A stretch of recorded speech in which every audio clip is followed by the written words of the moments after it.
Hello and welcome to PropTech, the property podcast focused on issues that impact the future of the real estate industry.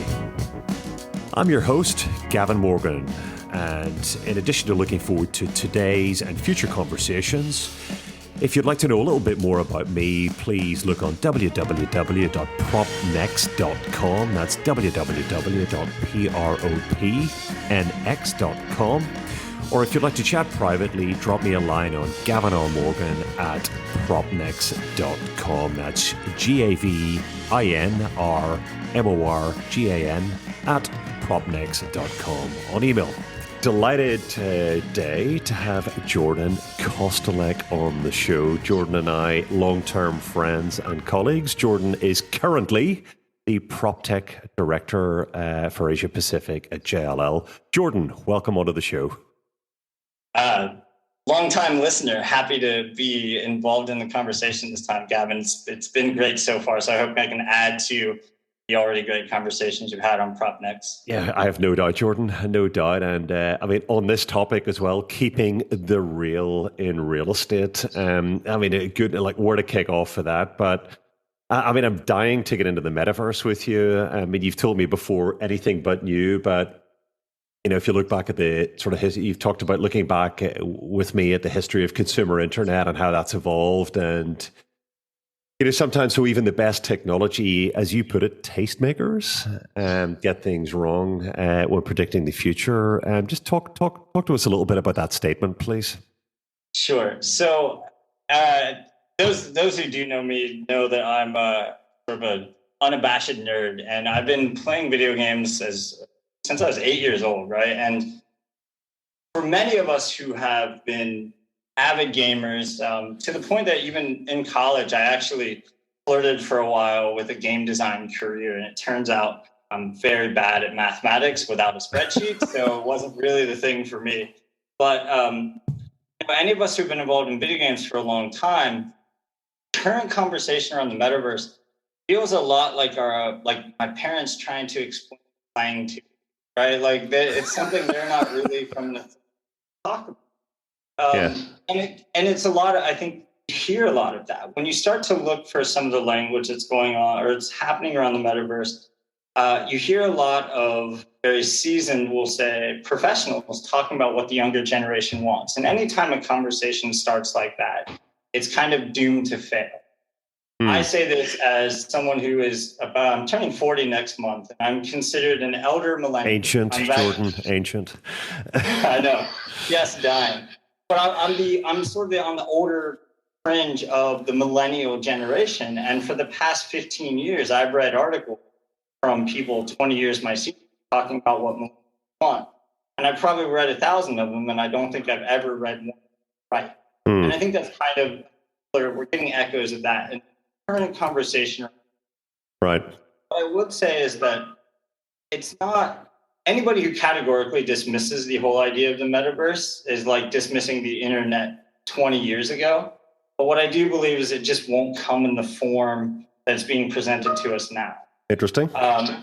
And the way I know that is I actually sold my first foray into real estate was in 1990. And I sold a plot of land with my best friend in a video game called Ultima Online. Now, Ultima Online is essentially Dungeons and Dragons, all connected by the internet. You could buy houses in the video game world, and people sold them for actual money. So in the summer of 1999, my friend and I played a lot of this game. We've earned a lot of gold in the in-game economy, and eventually we were able to sell a house for $850 in US money. So this was an actual digital asset. There was no mechanisms at the time. You put it on eBay and you did it all in the honor system. There wasn't really a lot of security, but we were able to sell this and had a nice little small college fund to split when we finished that summer. And that, that just kind of goes to show that this has actually been going on a lot longer. Yeah. And the interesting thing about that, built-in land scarcity in the game that was unintentional, just because the actual game realm was only big. They weren't designing the land to be scarce. But because, unlike the world that we live in, shelter or housing wasn't so necessary in that realm. You don't need it to survive in the game. It really wasn't as important as an asset as it might have seemed to be. But that, like I said, this really shows this has been going on a lot longer. Real recent pattern. Okay. So I want to just, Jordan, I want to grab you back because you said a really interesting thing to me, and almost partly because I just want to use the expression. But you talk about video games in previous conversations that you and I have as the primordial soup of technological advancement. I mean, that is a terrific statement. What do you? Now, I've all, but joking aside, in addition to your wonderful wordsmithing there, I've actually spoken to a lot of other people, and I guess some people as well who I maybe wouldn't have expected to make that statement about video games. How are video games informing the future, particularly for business? What do we need to be looking for there? Well, I think first thing that you have to look at. So that quote comes from John Henke, is the CEO of Niantic. Now, most people don't know the name Niantic, but everyone knows their most famous product, and that is Pokemon Go. Oh, right. And so, arguably, while many people have been talking about the metaverse, John Henke has been building it with his team for 20 years, and that the culmination of that has ended up being Pokemon Go. But that term really encompasses a lot of things. So, in the world of computing, there's a law, or really sort of a rule of thumb about computing power that's called Moore's Law. And what it was Gordon Moore, who was one of the founders of Intel, sort of predicted that computing processing power would double every 18 to 24 months. And that was this sort of linear trajectory of how much computing would advance over time. And about 10 years ago, people thought that Moore's Law had hit a wall, that we had sort of reached the physical limitations of processing power for CPUs. But where we started to pick up processing power was in graphical processing units. And graphical processing units and the demand that was placed on those comes from people wanting better and better video game graphics rendered in real time. And so that then translated back to computing. The demand for great video game graphics came actually where there's tons of demand now for the processing power is in the mining of Bitcoin and cryptocurrencies. It's the same intensity of processing power being applied back to much more not analog processes, but they're not being applied to graphic generation. It's just much complex computing. Yeah. So from a hardware perspective, that's one way it's driven, but also just consumer habits. Some of the best, actually everyone remembers Super Mario Brothers, the original Nintendo one. And most people never had to read the instruction manual for Super Mario Brothers because it had basically, everyone did the same thing. And I know your audience is seeing this in their head as I describe it. You started with Mario and you start running to the left and you run into the first enemy and you die. And that teaches you, I better jump, right? So the next time you run and jump, but you hit your head on the block and then you hit the enemy and you die. And it's this short little cycles of failure that allowed us to learn intuitively without instruction. That's what video games are driving technology, teaching us, allowing for experimentation and failure with lower stakes to help us figure out what a great user experience can and should be. Yeah, when using a different medium, as you're saying, with it, maybe at certain points, some people haven't been that comfortable with. And yeah, I mean, I think that's really interesting. Thank you, Jordan. Right, again, taking you back to something else, and probably a horrible question, but really interested in what you've got to say about the metaverse. What do you think? How do you think the metaverse is going to be realized beyond? We all know what everyone's saying about it at the moment, and the sort of immersive experience that people are saying that it will be, and how we trade and all of that kind of stuff. What do you think will be? I mean, what do you think will make it stick, and how will it work in your mind? Biggest thing we can all acknowledge is people trying to craft this is that we're not going to be able to predict that. So you mentioned earlier about that I've said to you before that the even the tastemakers of the tech world get it wrong. When Apple really, everyone's talking about the metaverse right now having this iPhone moment. But when Apple normalized smartphone technology, they didn't invent it, they normalized it. When they released it, their advertisement said it's an internet device, it's an iPod, and it's a phone all in one. Now we still call it a phone, but, for the people listening, I'm waving my phone on the camera to Gavin, but call it a phone, but phone is like the 9th most used app on my device. I use WhatsApp, I use messaging, I use Signal. There's a lot of apps for texting that rank above phone because we don't use it as a voice communicator as much as we use it as a text communicator. So a more appropriate term might be 21st century telegraph, right? But it's called a phone because Apple thought phone, being able to call on your iPod, was a flagship feature. And what Apple learned in that was kind of to sit back, to start to drip out hardware functionality, sit back and watch how the world uses it, and then let that sort of take it in a direction. Yeah. So where that evolved, like the Apple Watch, right? They thought the Apple Watch was going to be a way to support at-a-glance notifications. But really what the Apple Watch became, because what the users wanted, was a fitness device.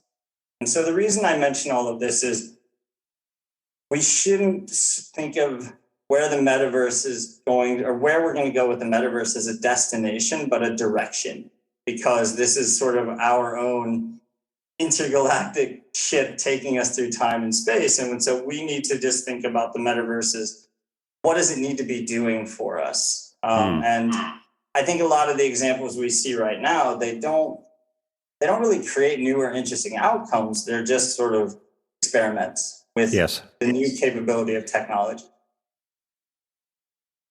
Okay. And I'm super curious about that space and think that I can get my head around, how people might use it. But I agree with you. These things often take a different direction to the ones that we're anticipating when we see them at the outset. And so you've argued as well that virtual real estate isn't real estate, and that you've also indicated to me, you've told me before that you think sort of fully immersive digital realms risk diminishing the value of real assets. I mean, that's again a really interesting statement. And what do you mean by that?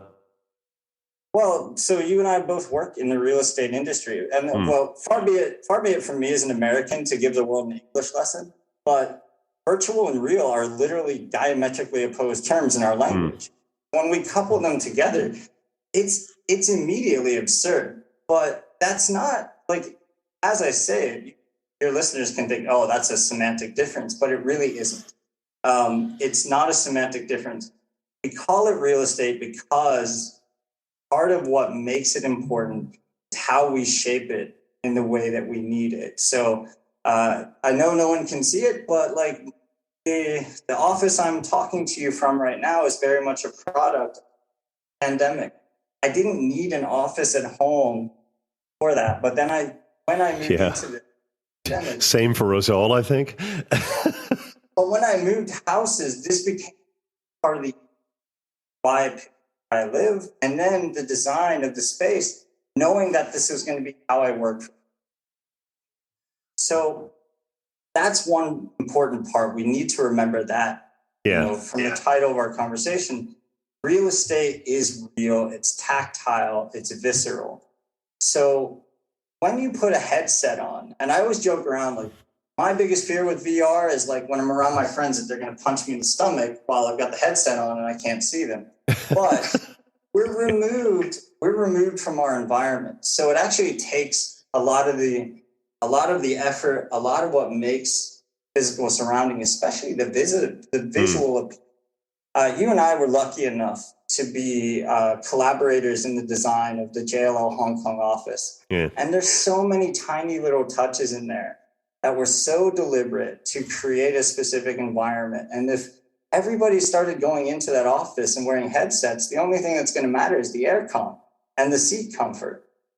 It takes away from all of those little things that has made it special. And you don't think, and I agree that a virtual environment will ever quite replicate that. I mean, there'll never be anything quite. It's a little bit like the difference, and I think one of the great things that we've seen in the last 2 years, Jordan, that points to what you're saying is, people in dispatch just saying, oh, that video conferencing and meeting by Zoom, etc., completely, it can replace face-to-face meetings, but it can't. I mean, it can.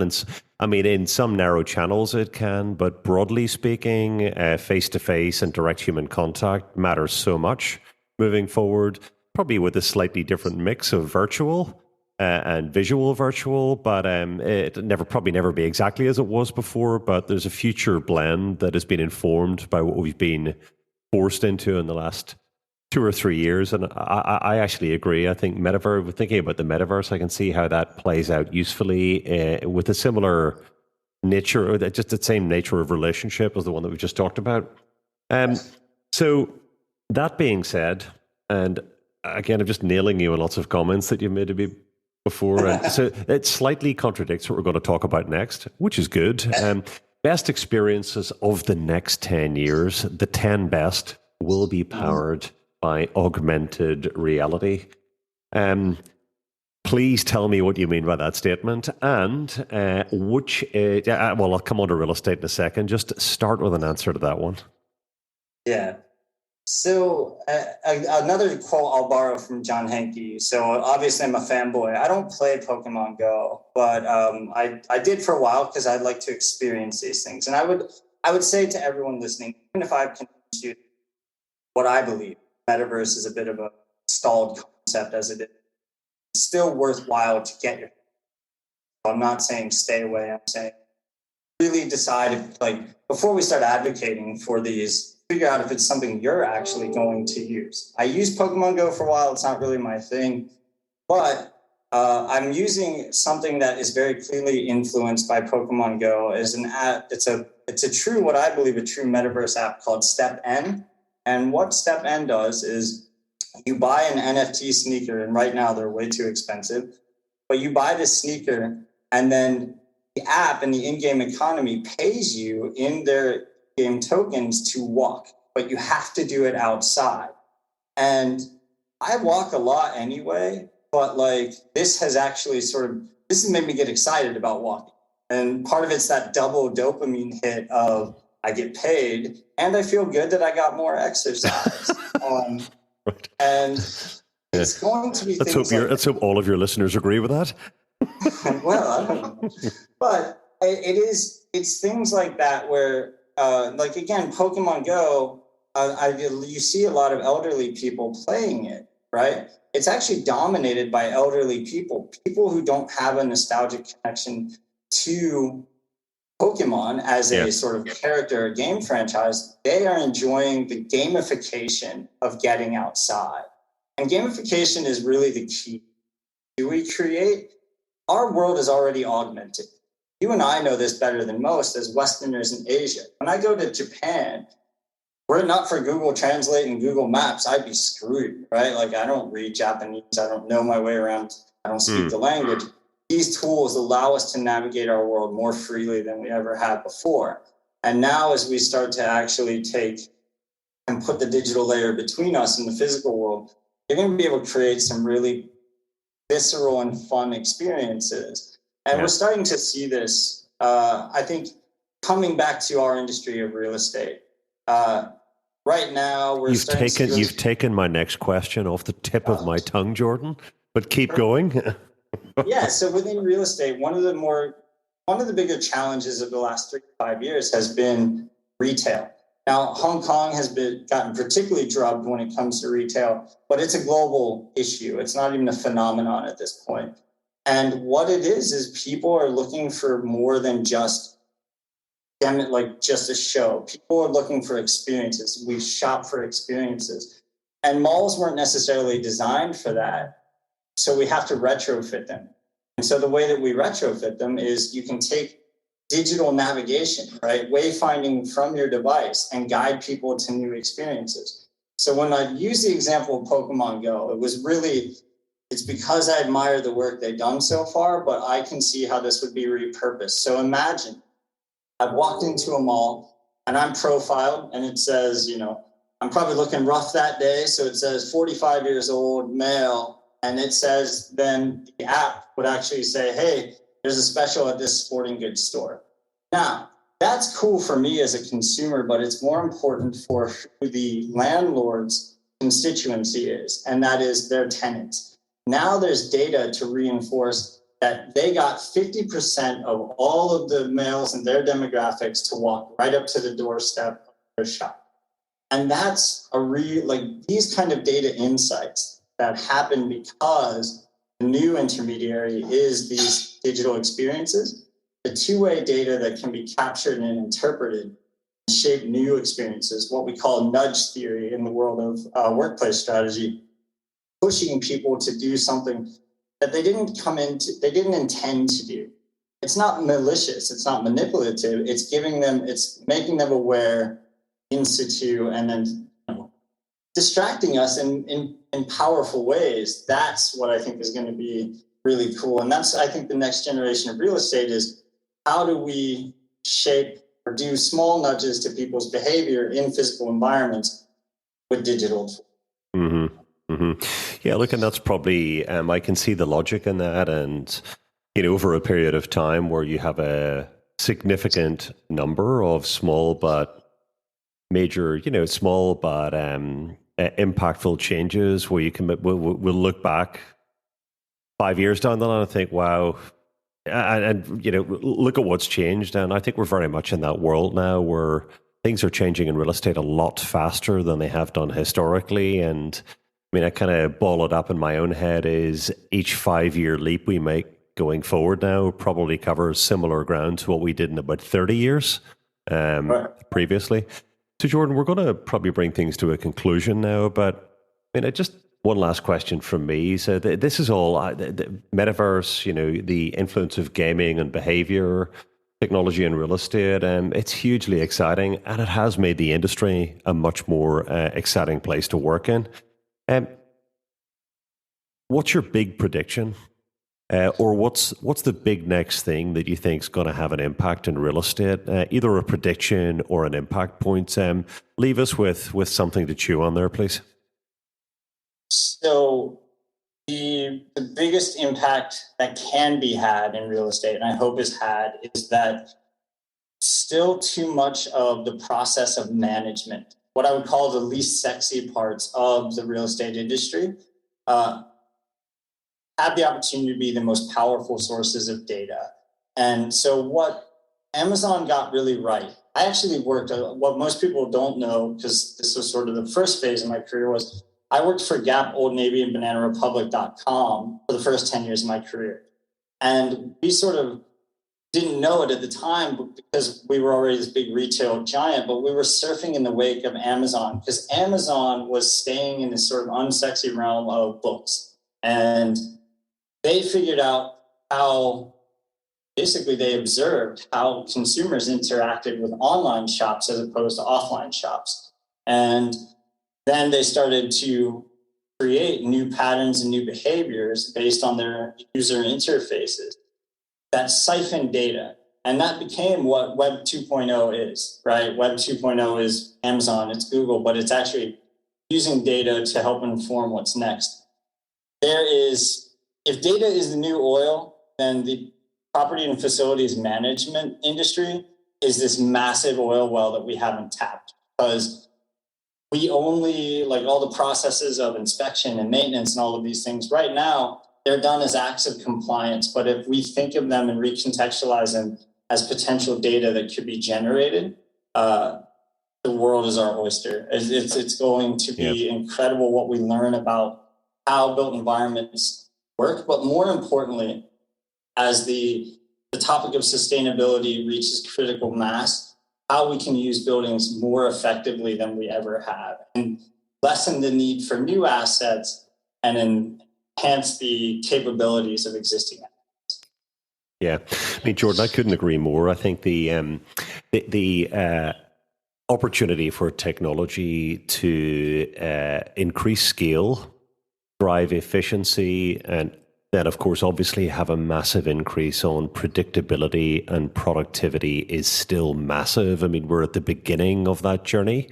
not near the end of it. And in so many other places as well. I mean, I agree, it's not just in property and asset management. There's big transactions, implications, as we've talked about in some previous podcasts too. But very interesting. And Jordan, it just leaves it for me now to just thank you so much for spending the time with us on the show today. It's been a really interesting conversation around some incredibly topical topics. And thank you again for joining us on the show.